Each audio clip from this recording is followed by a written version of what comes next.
मैं engineer DP Yadav Amit परिवार YouTube channel में आप सभी का हार्दिक मंगलमय स्वागत करते हैं। हम लोग पढ़ रहे थे आरएलसी सीरीज सर्किट एवं समांतर परिपथ, उसके क्वेश्चन और आंसर महत्वपूर्ण सीपीएमटी और आईआईटी में पूछे गए प्रश्नों का संग्रह देख रहे थे। तो आज हम लोग उस कल से आगे चलते हैं। आज आपके सामने एक क्वेश्चन लिखा हुआ है, ये आरएलसी सीरीज सर्किट से ही है और समांतर से आरएलसी सर्किट।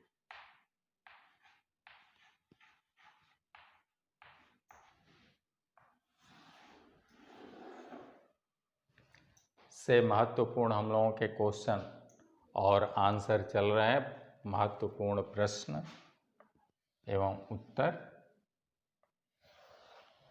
पहला क्वेश्चन हम लोग देखते हैं। यहाँ पर पहला क्वेश्चन हम लोग लेते हैं। पहला क्वेश्चन कहता है एक शुद्ध प्रेरकत्व, प्रेरकत्व को हम लोग कैपिटल एल से डिनोट करते हैं, तो प्रेरकत्व जिसे हेनरी में मापते हैं। क्लियर? तो एक शुद्ध प्रेरकत्व को 220 वोल्ट तथा 50 हर्ट्ज के स्रोत से जोड़ दिया जाए तो परिपथ में विद्युत धारा व वोल्टेज के बीच कलांतर बताइए, यानी फेज डिफरेंस पूछ रहा है। कलांतर बताइए तथा परिपथ में व्यय शक्ति बताइए। तो बहुत इजी प्रश्न है, ऑब्जेक्टिव टाइप का क्वेश्चन है आपका। प्रेरकत्व है, हम लोग जो है, ध्यान से सुन लें बेटा, हम लोग जो है एसी परिपथ में 3 प्रकार के लोड डालते हैं, 3 प्रकार के अवयव प्रयोग करते हैं। वो 3 प्रकार के अवयव कौन कौन हैं? तो एसी परिपथ में 3 अवयव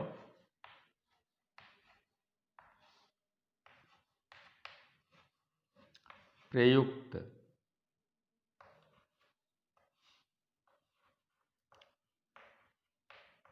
करते हैं। पहला प्रतिरोध,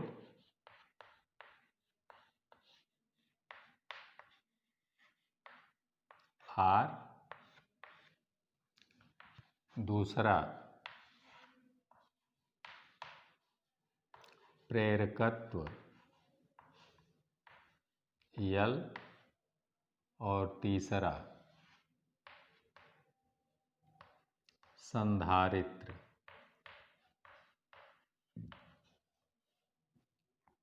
सी। अब होता क्या है कि प्रतिरोध में धारा व वोल्टेज, अगली पॉइंट आप इसमें लिख लें।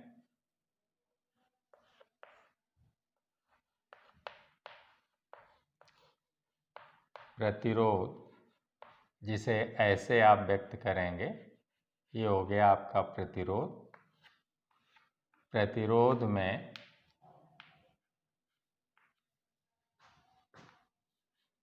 वोल्टता व धारा आई, भी वोल्टेज व धारा आई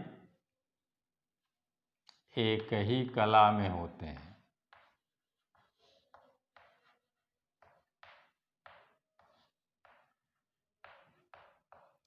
एक ही कला में होते हैं, अर्थात फेज डिफरेंस शून्य होता है, कलांतर शून्य होता है, अर्थात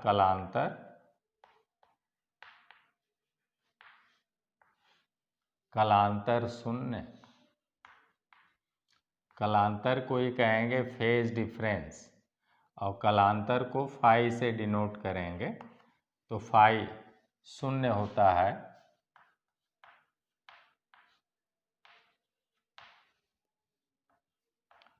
अतः पावर फैक्टर ज्ञात करेंगे तो इसी कलांतर फाई का या शून्य का कास ले लेंगे, तो अतः पावर फैक्टर पीएफ बराबर होगा cos फाई, और फाई का मान 0 है, यहाँ पर लिखा हुआ है, तो इस तरह से हो जाएगा cos 0 बराबर 1। ये हो गया एक अधिकतम। तो अतः बेटा आप कह सकते हैं कि शुद्ध प्रतिरोध में वोल्टेज व धारा एक ही कला में होते हैं। एक ही कला का मतलब आपको कल बताया गया कि जब वोल्टेज व धारा, कहीं भी हम लोग जब वोल्टेज लगाते हैं तो इलेक्ट्रॉन प्रवाहित होने लगते हैं, फ्री इलेक्ट्रॉन, और इलेक्ट्रॉनों के प्रवाह की दर को धारा कहते हैं। इस तरह से वोल्टेज लगाने पर ही धारा बहने लगती है, और V समानुपाते I होता है। वो हमने कहा कि जितने अधिक वोल्टेज लगाएंगे उतने अधिक धारा बहेगी, कम वोल्टेज लगाएंगे कम धारा बहेगी। तो इस तरह से पूरे इलेक्ट्रिकल में वोल्टेज और फिर उसके बाद तब देन बात आती है धारा की। तो हम लोग कहीं भी विद्युत वाहक बल, उसी को कहते हैं EMF भी कहेंगे, वोल्टेज कहेंगे। तो वो जब हम लोग लगाते हैं, स्लाइटली अंतर है वोल्टेज व विद्युत वाहक बल में, तो V लगाने पर तब इलेक्ट्रॉन बहने लगते हैं अथवा धारा I बहने लगती है। और जब दोनों अपना अधिकतम मान, क्योंकि ये ऐसे चलते हैं, हमारा वोल्टेज व धारा ये ऐसे चलते हैं AC में, तो ये AC का ये अधिकतम मान है, ये अधिकतम मान है। तो ये अधिकतम मान को ही हम लोग जो है I मैक्स बोल देंगे या IM लिख देंगे, तो इसका मतलब अधिकतम मान।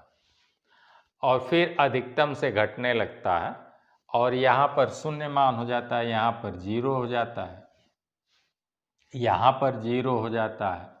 तो एक चक्र में धारा का 2 बार 0 मान होता है। इस तरह से हम लोगों का बल्ब जो है, एक अगर आवृत्ति बेटा 50 हर्ट्ज है, तो ऐसे आवृत्ति 50 हर्ट्ज का मतलब 1 सेकेंड में हमारा AC ऐसा जो है 50, ये एक चक्र है, ऐसा 50 चक्र पूरा कर रहा है। तो 50 चक्र में 50 दूना 100 बार धारा का मान 0 होता है। अतः हमारा बल्ब जो है, या मोटर है, पंखा है, बल्ब है, वह 1 सेकेंड में चक्रों की संख्या ही आवृत्ति कहलाती है। और वो इंडिया में मानक जो है आवृत्ति AC की 50 हर्ट्ज है। तो वो 50 हर्ट्ज जो AC का मानक आवृत्ति रखा गया है, तो 1 सेकेंड में चूंकि ये 50 चक्र बनाती है और एक चक्र में धारा का मान 2 बार 0 होता है, तो 50 चक्र में 100 बार 0 होता है। इस तरह से हमारा बल्ब हर सेकेंड यानी 1 सेकेंड में 100 बार बुझता है और 100 बार जलता है। फिर भी हम लोग उसे जलता ही देखते हैं। हमारी आँख ये चूँकि इतना फ्रिक्वेंटली हो जाता है, इतना तेज़ी से हो जाता है कि हम लोग उस हमारा बल्ब का फिलामेंट ठंडा हो नहीं पाता, और वो लगातार गर्म का गर्म ही बना रहता है। और इस तरह से हम उसे पकड़ भी नहीं पाते हैं कि धारा का मान 0 हो रहा है और बल्ब बुझ रहा है और बल्ब जल रहा है। इसी प्रकार से मोटर भी बंद हो रही है, चल रही है, बंद हो रही है, चल रही है। ये AC के नेचर के कारण।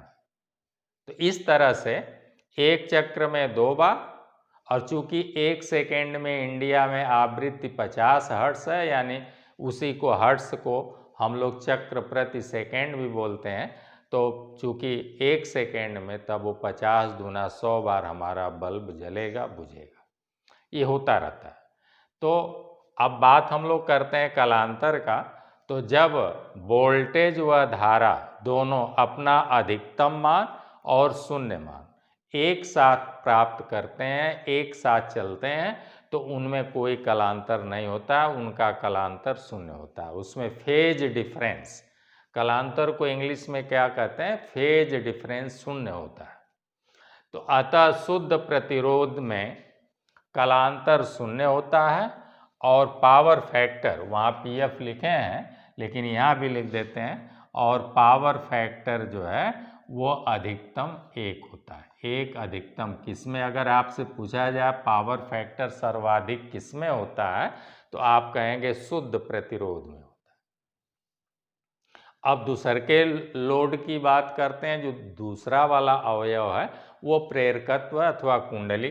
तो सेकेंड हम लोग चलते हैं, प्रेरकत्व वाला जो लोड है इसकी बात करते हैं।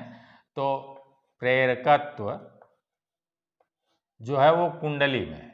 तो प्रेरकत्व के लिए हम लोग जो है ऐसे कुंडली का प्रयोग करते हैं ये, और इसका प्रेरकत्व यल से डिनोट करते हैं। तो कुंडली में क्या होता है, कुंडली में वोल्टेज 90 अंश अग्रगामी होता है। कुंडली इसमें क्या है, में प्रेरकत्व में V धारा I से 90 अंश या π/2 रेडियन अग्रगामी होता है। ये सब आपको बताया जा चुका है। अग्रगामी हमारा है वोल्टेज, अतः कलांतर हो गया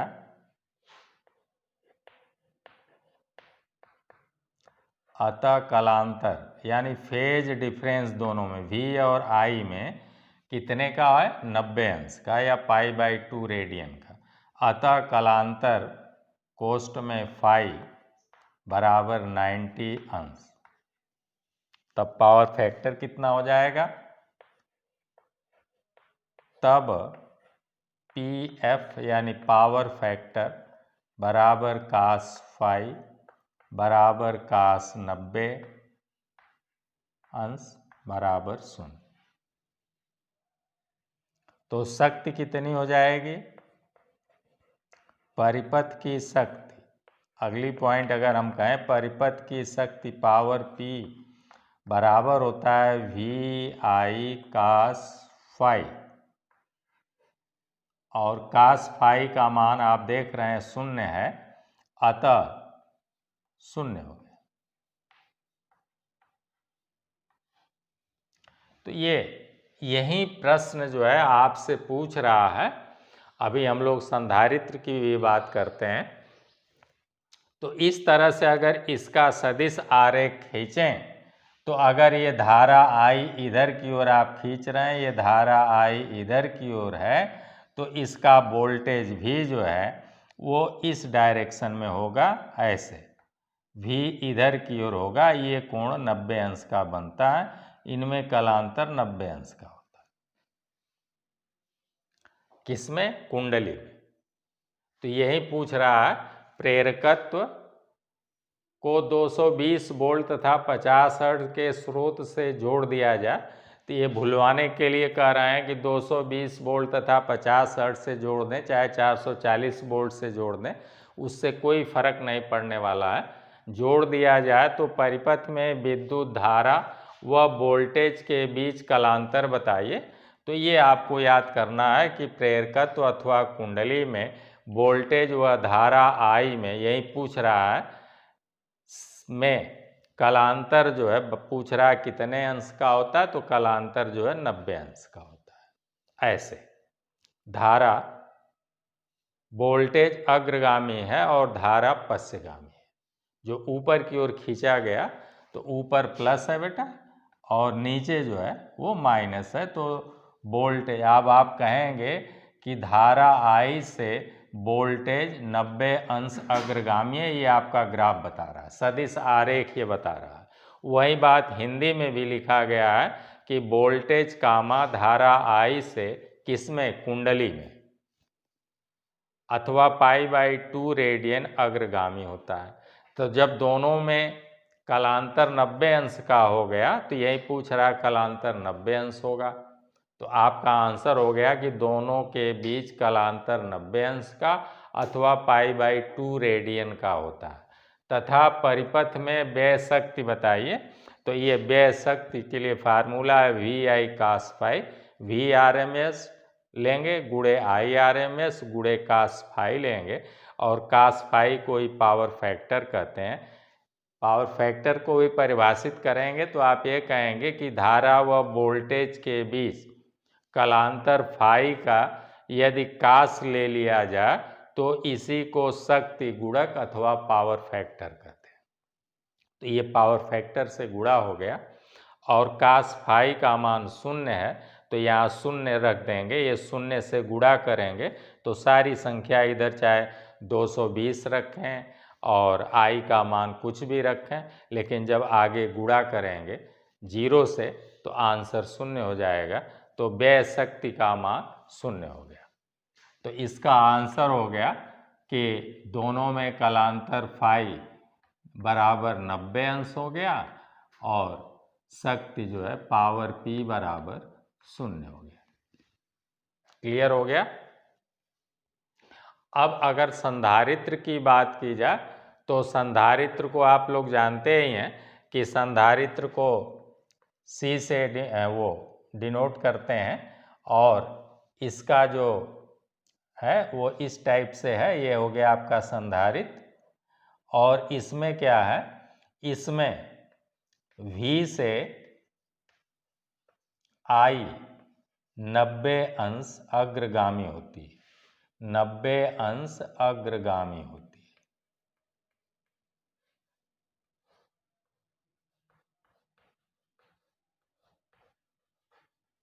संधारित्र में वोल्टेज से धारा I 90 अंश अग्रगामी होती है। तो इसमें भी कलांतर 90 अंश का हो गया, सेम ऐसे ही कुंडली जैसा हो गया और इसमें भी पावर फैक्टर 0 हो जाएगा, कास 90 बराबर 0। तो इस तरह से आपकी पहली पॉइंट या पहला क्वेश्चन समाप्त होता है। बहुत विधिवत आप लोगों को मैंने एक एक बात बारीकी से समझा दिया और उम्मीद करते हैं कि आप सभी लोग अच्छी तरह समझ गए होंगे बेटा। अब हम लोग क्वेश्चन नंबर 2 पर चलते हैं।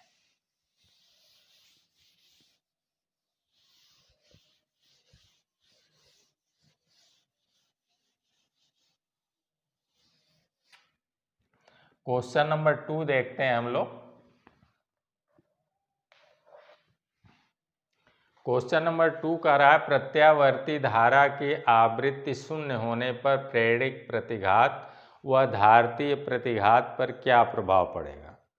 तो आवृत्ति फ्रीक्वेंसी F बराबर 0 होने पर प्रेरक प्रतिघात, तो पहला क्वेश्चन है प्रेरक प्रतिघात,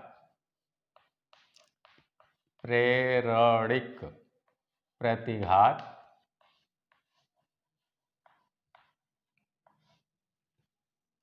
इसको कहेंगे इंडक्टिव रिएक्टेंस, अंग्रेजी में लिख देते हैं, इसे कहेंगे इंडक्टिव रिएक्टेंस। प्रेरक प्रतिघात को शॉर्ट में एक्सएल से डिनोट करते हैं और एक्सएल बराबर होता है 2 पाई एफ एल ओम। तो देखिए एफ का मान 0 कर रहे हैं, कह रहे हैं फ्रीक्वेंसी 0 कर दिया जाए। ये है आवृत्ति 0 कर दें, तो आवृत्ति 0 कर देंगे तो एक्सएल बराबर हो जाएगा, यहाँ लिखेंगे 2 पाई गुणे 0 गुणे एल ओम बराबर हो गया 0। तो प्रेरक प्रतिघात 0 हो जाएगा, ये आंसर हो गया। एक आंसर ये आ गया, प्रेरक प्रतिघात आपका क्या हो जाएगा, 0 हो जाएगा। दूसर का कह रहा है कि धारतीय प्रतिघात, तो लिखेंगे धारतीय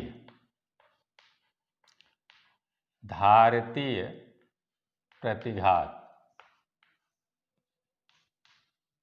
प्रतिघात का मतलब समझ रहे हैं, संधारित्र जो परिपथ में अवरोध उत्पन्न करेगा उसे धारितीय प्रतिघात कहेंगे और कुंडली जो परिपथ में अवरोध उत्पन्न करती है उसे मापेंगे ओम में ही, लेकिन उसे प्रतिरोध नहीं बोलेंगे, उसे कहेंगे प्रेरक प्रतिघात।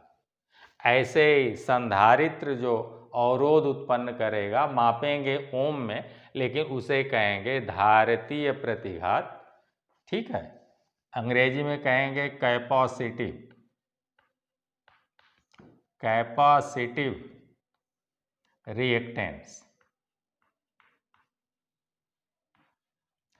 कैपेसिटिव रिएक्टेंस, और इसे एक्सी से डिनोट करेंगे। किससे? एक्सी। और एक्सी बराबर होता है 1/2πfc ओम। अब एफ का मान शून्य करने पर यही एक्सी बराबर हो जाएगा 1/0 बराबर अनंत। ये आपका आंसर हो गया। अतः आप कहेंगे प्रेरणिक प्रतिघात का मान फ्रीक्वेंसी 0 करने पर प्रेरणिक प्रतिघात एक्सएल का मान शून्य हो जाएगा, जबकि धारितीय प्रतिघात एक्सी बराबर इतना फार्मूला होता है, एक्सी का मान अनंत हो जाएगा। क्लियर हो गया? तो क्वेश्चन नंबर 2 भी आपका कॉन्सेप्ट क्लियर हो गया होगा। क्वेश्चन नंबर 3 भी हम लोग अब देख लेते हैं यहीं पर। क्वेश्चन नंबर 3 पर आ जाते हैं। 3 क्या बोलता है देखें। करा प्रत्यावर्ती धारा स्रोत से एक बल्ब तथा एक संधारित्र श्रेणी क्रम में जुड़े हैं। श्रेणी क्रम में जुड़े हैं कौन कौन? एक बल्ब और एक संधारित्र। धारा स्रोत की आवृत्ति अधिक करने पर क्या होगा? यदि धारा स्रोत की आवृत्ति बढ़ावें, इस टाइप से आपका परिपथ है। एक आपका मान लीजिए कि ये संधारित्र है, और फिर एक आपने ऐसे श्रेणी में जो है बल्ब या बल्ब का फिलामेंट लगा देते हैं। ये आपने ऐसे, चलिए ये ऐसे बल्ब आपने लगा दिया है, ये ऐसे, ये बल्ब आपने ऐसे लगा दिया, ये, और इसे आपने एसी सप्लाई दे दिया V वोल्ट की। अब कह रहे हैं कि जुड़े हैं धारा स्रोत की आवृत्ति अधिक करने पर, तो धारा स्रोत की आवृत्ति अधिक करेंगे तो इसी फार्मूले से आप देखें तो एक्सी बराबर हो जाएगा, इसका मान जो है वो हो जाएगा एक्सी, यही है संधारित्र, और एक्सी बराबर होता है 1/2πfc, नीचे ही रहेगा fc ओम। तो एक्सी बराबर होता है 1/2πfc ओम। तो देखिए एफ का मान और आवृत्ति अधिक करने पर क्या होगा? तो जब एफ का मान अधिक करेंगे, इसका मान अधिक करने पर अधिक से भाग देंगे, भाग कम बार जाएगी। एक में भाग देंगे तो भाग कै बार जाएगी? और कम बार जाएगी। जब एफ फ्रीक्वेंसी का मान बढ़ाएंगे और ज़्यादा से भाग देंगे एक में, तो आंसर कम आएगा। तो अतः एक्सी का मान घटेगा या कम होगा। क्लियर हो गया? देख लीजिए इस फार्मूले से। क्वेश्चन नंबर 3 का ये है। यहाँ से आपका क्वेश्चन नंबर 3, एक्सी बराबर 1/2πfc, और एफ का मान बढ़ाने के लिए आपके प्रश्न में कह रहा है। तो अगर एफ का मान हम ज़्यादा कर देंगे और ज़्यादा से भाग देंगे तो भाग कम बार जाएगी, अतः एक्सी का आंसर कम हो जाएगा। एक्सी क्या है कि धारा के बहाव में जो अवरोध उत्पन्न कर रहा है वो जो है कम ओम का हो जाएगा। तो जब कम ओम का हो जाएगा तो धारा इसमें पहले की अपेक्षा ज़्यादा बहेगी और बल्ब तेज चमकेगा। तो अतः बेटा,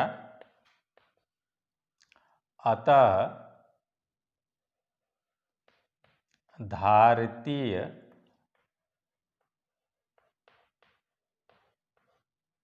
प्रतिघात यक्षी के घटने से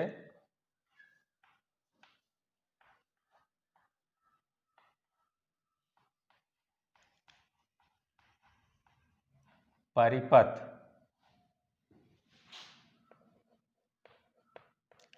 में धारा अधिक बहेगी,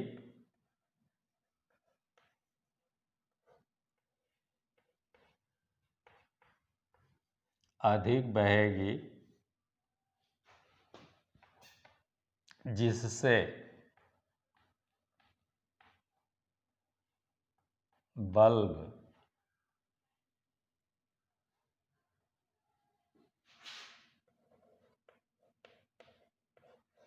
और तेज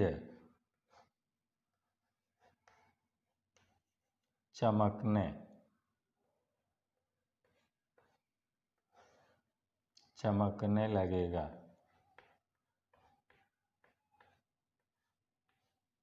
ये हो गया आंसर। क्लियर हो गया? बल्ब और तेज चमकेगा पहले की अपेक्षा। आइए इसको मिटा देते हैं, अगला क्वेश्चन देखते हैं हम लोग।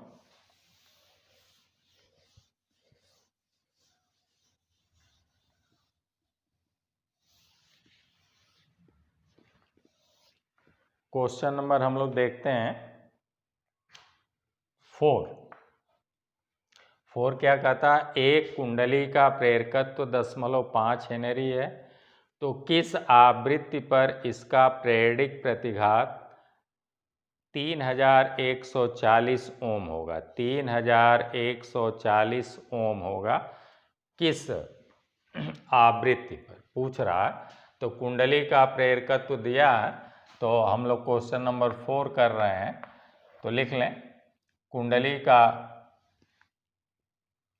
प्रतिघात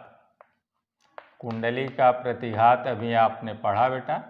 कुंडली का प्रतिघात एक्सएल बराबर होता है 2πfl, इतना। और दिया है, ये सब दिया हुआ है। प्रेरक प्रतिघात 3140 ओम है।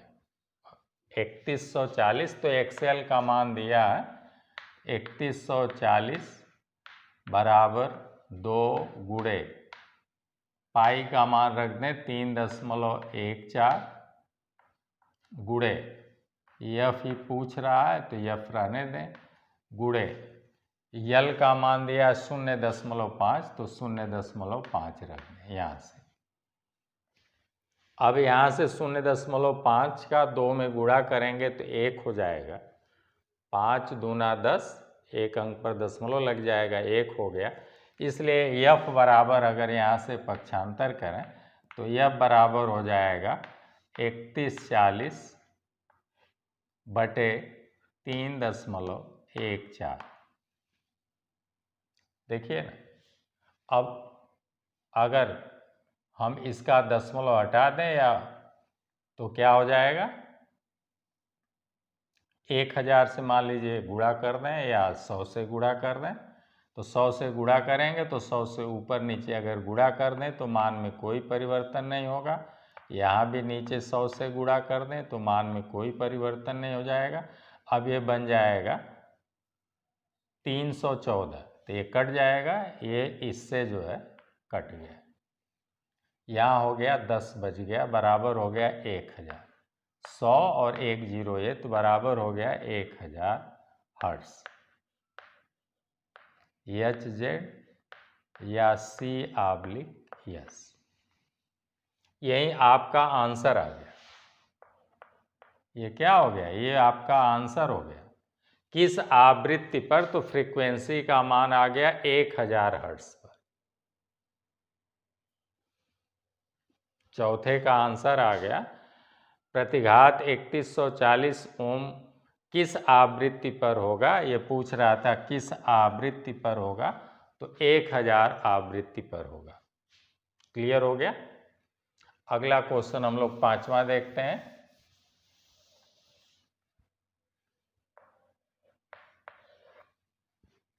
पांचवा क्वेश्चन कह रहा है कि एक एसी परिपथ में प्रेरकत्व व धारिता श्रेणी क्रम में जुड़े हैं। प्रेरकत्व भी है यानी कुंडली भी है, और धारिता का मतलब संधारित्र भी है, वो श्रेणी क्रम में जुड़े हैं। धारा तब अधिकतम पाई जाती है जब प्रेरकत्व का मान 0.5 हेनरी तथा धारिता का मान 8 माइक्रोफैराड है, तो कोणीय आवृत्ति ओमेगा होगा। क्लियर? तो धारा कब अधिकतम पाई जाती है? देखिए ना, श्रेणी क्रम में धारा अधिकतम पाई जाती है। ध्यान से देख लें, धारा अधिकतम तब पाई जाती है जब रिजोनेंस की दशा होती है, अनुनाद की दशा होती है। तो हमारे प्रश्न में बेटा अनुनाद नहीं बोल रहा है, बल्कि उसको दूसरे ढंग से कह रहा है कि धारा तब अधिकतम पाई जाती है। तो हम लोगों का ब्रेन काम करना चाहिए कि धारा तब अधिकतम पाई जाती है जब अनुनाद की दशा होती है, और अनुनाद की दशा में XL बराबर XC होता है। क्लियर हो गया? तो आप लिखेंगे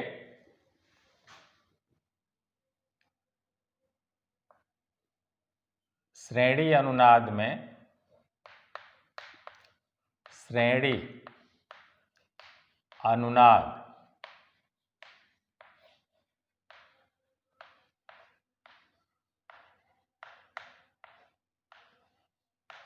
की दशा में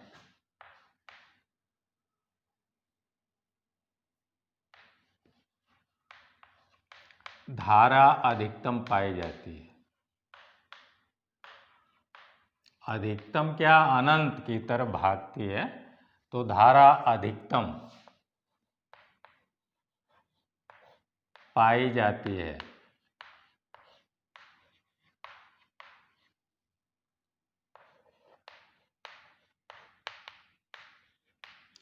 अतः अनुनाद की दशा में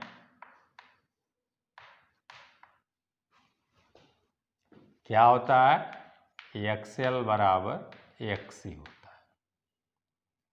XL बराबर ओमेगा L अथवा 2πfL, या आप कहेंगे ओमेगा बराबर होता है 2πfL, ऐसे भी लिख सकते हैं, या ओमेगा L बराबर ऐसे इसको लिख सकते हैं 1/ओमेगा C, या 1/2πfC, ऐसे भी लिख सकते हैं।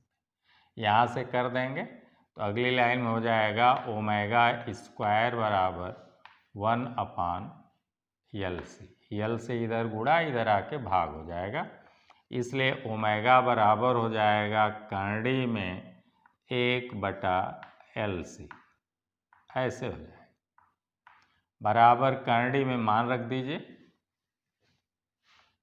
1/LC। यल का मान दिया है 0.5 हेनरी, तो यल का मान 0.5 रख दें, गुणे C का मान दिया 8 माइक्रोफैराड, तो इसे लिखेंगे 8 गुणे 10⁻⁻⁶ फैराड। माइक्रोफैराड को फैराड में बदलेंगे बेटा, ये 8 माइक्रोफैराड है, तो माइक्रोफैराड को फैराड में बदलने के लिए कितने से गुणा करते हैं? तो 10⁻⁻⁶ से गुणा करेंगे, तो ये माइक्रोफैराड 8 माइक्रोफैराड आपका फैराड में बदल गया। अगली लाइन में इस -6 को +6 करने के लिए हम इसे ऊपर ले जाएंगे, तो ये +6 हो जाएगा। तो अगली लाइन में कोणीय आवृत्ति ओमेगा बराबर हो जाएगा, करंडी में देखें ये हो जाएगा 10⁻6 ऊपर चला जाएगा, 10⁻6 ऊपर हो गया, बटे में हो गया 8×5 = 40 यानी 4, ऐसे हो गया। 0.5 का 8 में गुणा हो जाएगा तो 8 पचे 40 40, और 40 का एक जीरो हट जाएगा तो 4 बचेगा, और ये 10 के घाते -6 ऊपर चला जाएगा, पलट जाएगा, तो ये ऊपर जाके +6 हो जाएगा। अब इसका वर्गमूल अगर ले लें तो ओमेगा बराबर हो जाएगा, वर्गमूल इसका आ जाएगा 10 के घाते 3, और ये 4 का वर्गमूल आ जाएगा 2, बराबर ये हो गया बेटा, बराबर ये हो गया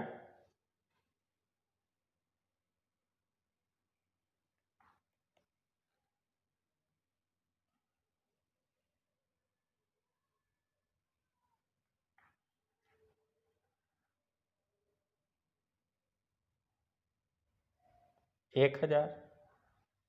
10 के घाते 3 का मतलब 1000 लिख लें और बटे 2 कर दें, बराबर 1000 में 200 से भाग दे देंगे तो आ जाएगा 500। तो इतना आ गया हर्ट्स। हर्ट्स अथवा लिखेंगे C/S, यही आपका आंसर है। तो इस तरह से क्वेश्चन नंबर 5 में पूछ रहा था कि कोणीय आवृत्ति ओमेगा होगा, तो कोणीय आवृत्ति यही आपका आ गया कोणीय आवृत्ति।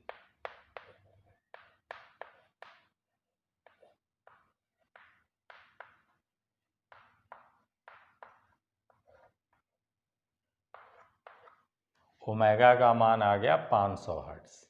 क्लियर हो गया? चलिए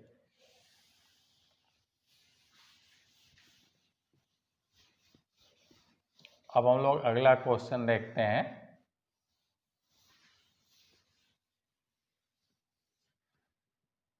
छठा क्वेश्चन,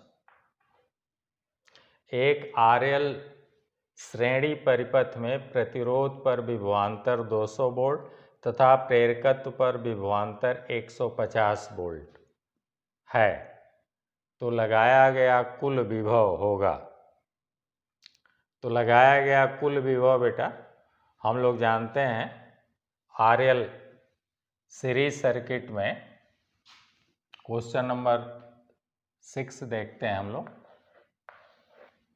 तो विभवांतर V बराबर होता है करंडी में VR का वर्ग प्लस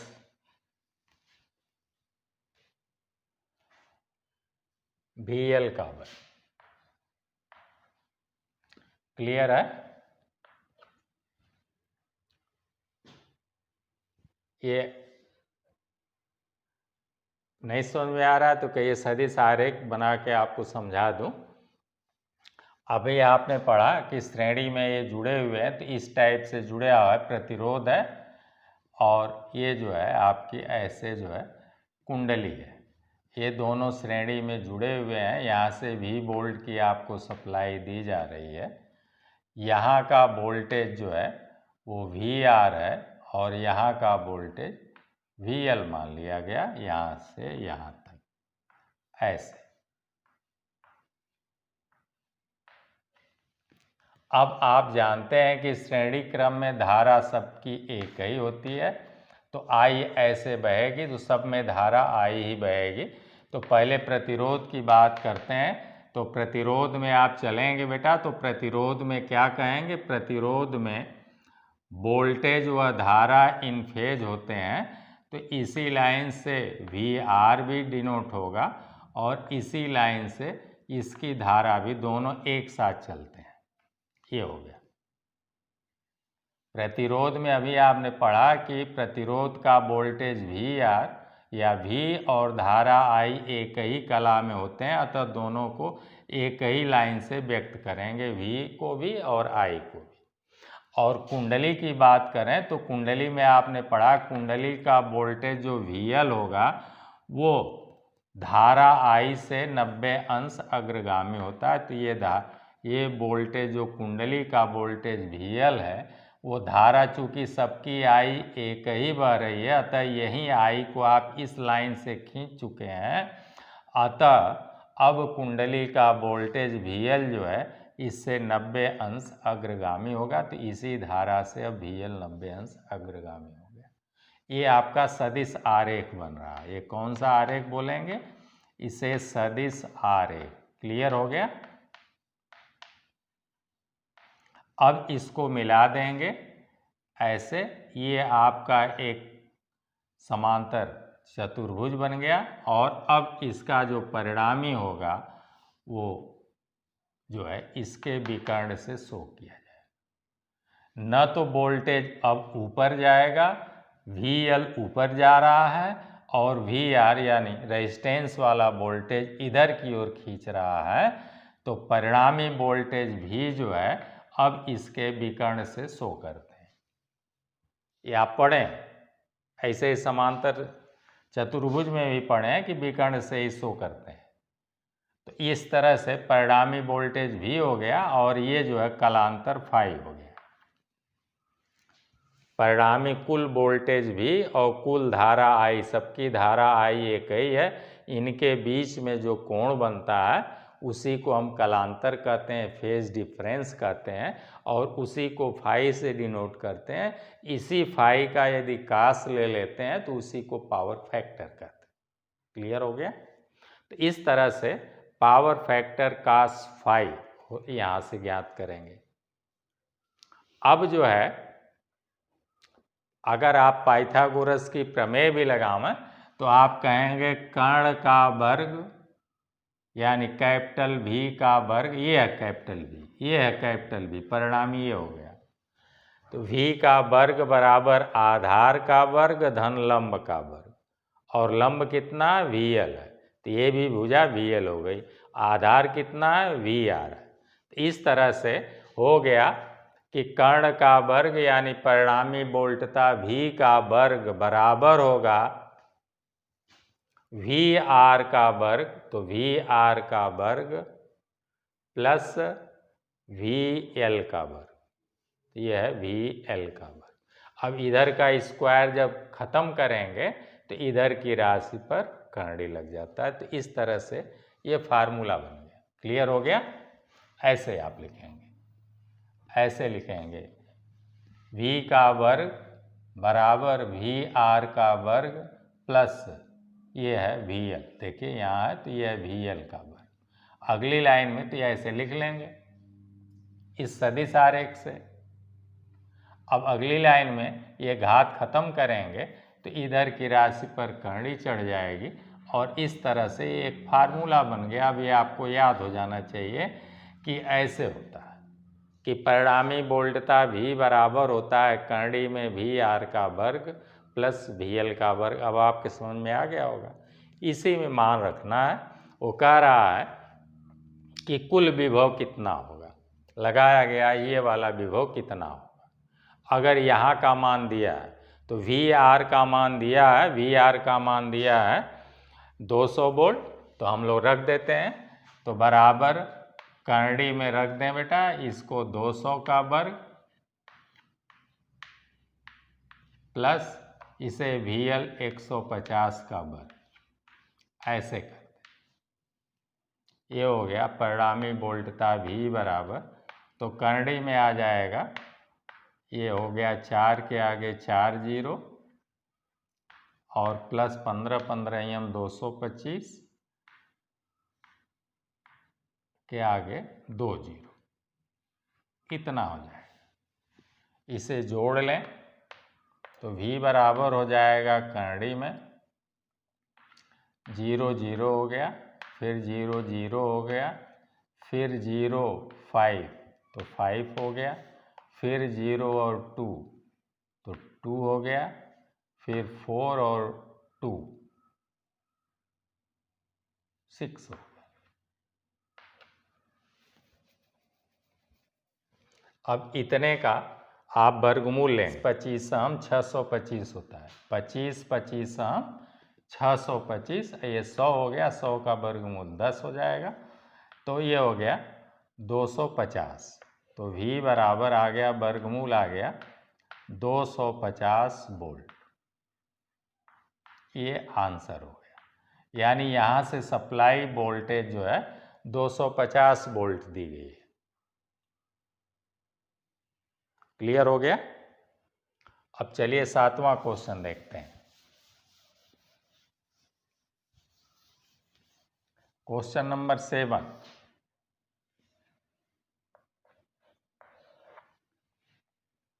क्वेश्चन नंबर 7 क्या कहता है, एक RL श्रेणी परिपथ में R का मान 10 ओम और L जो है वो 2 हेनरी है।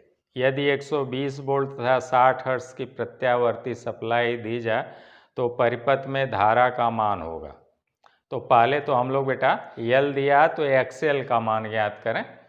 तो लिखेंगे XL बराबर, अभी हम लोगों ने पढ़ा, XL बराबर होता है 2 पाई FL ओम, बराबर मान रख दें 2 गुणे 3.14 गुणे F का मान दिया है 60।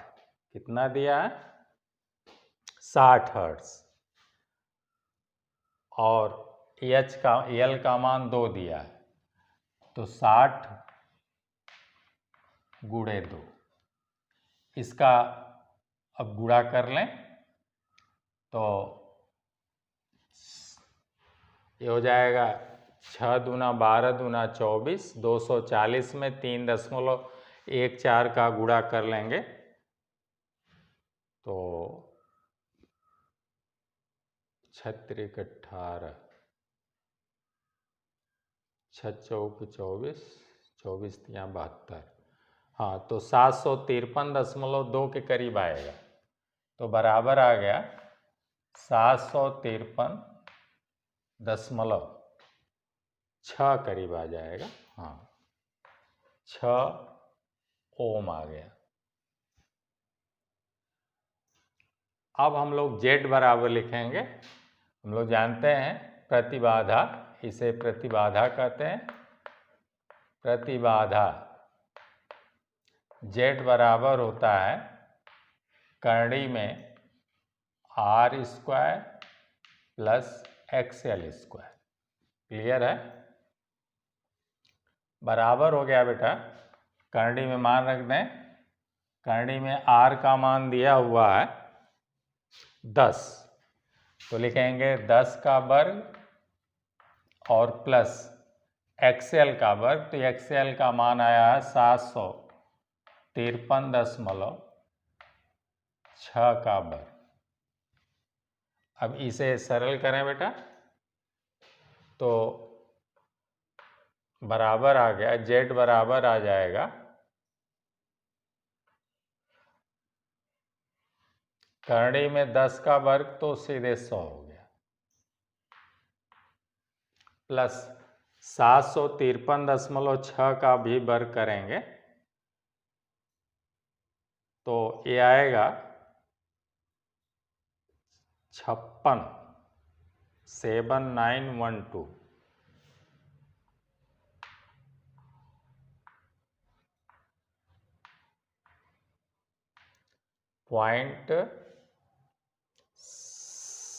.96 आ जाएगा।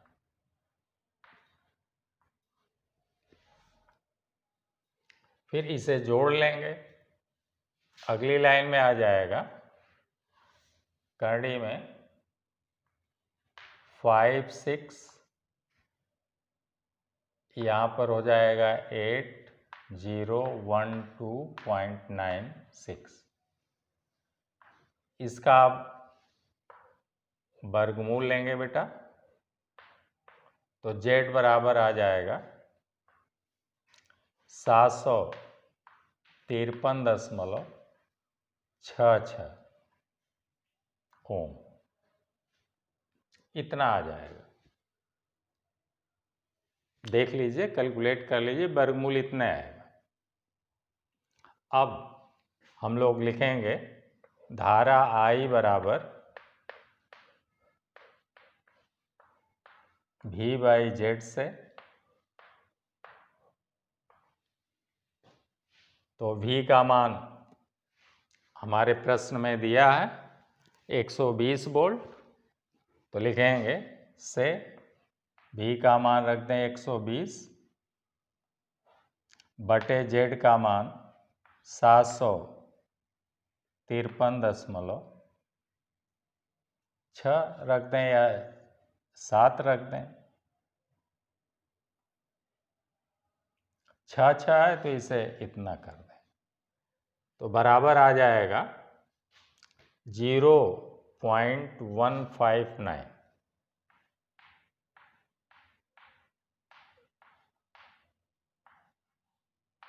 इतना एम्पियर, या इसे ऐसे भी कर सकते हैं 0.16 भी, चूँकि 9 है तो इस 5 को एक अंक बढ़ा दें, 16 एम्पियर। ये आपका आंसर हो गया। तो परिपथ में, जो इस परिपथ में RL सीरीज सर्किट में जो धारा बहेगी वो आएगी 0.16 एम्पियर की, या आ रही है 1.159 एम्पियर की। तो इस तरह से आपके सभी प्रश्न हल हुए। तो मैं उम्मीद करता हूँ कि आप सभी लोगों को, और ये सारे जितने भी प्रश्न हैं सब CPMT में, IIT में और आपके परीक्षा में पूछे गए प्रश्न हैं। तो विधिवत से एक एक बातें आपका कॉन्सेप्ट हमने क्लियर करते हुए हल किया है। उम्मीद करते हैं कि आप सभी लोगों के समझ में आया होगा, और जहाँ अगर कहीं दिक्कत है तो आप वीडियो रिपीट करिए, बार बार देखिए, तो अवश्य समझ में आएगा। फिर भी नहीं समझ में आता है तो आप कमेंट में लिखिए, हम उसे और ज़्यादा आप क्लियर करेंगे बेटा। तो आज का वीडियो हम यहीं समाप्त करते हैं, फिर हम लोग अगले वीडियो में कल मिलेंगे। तब तक के लिए आप लोगों को ढेर सारी मंगलमय शुभकामनाएं। धन्यवाद।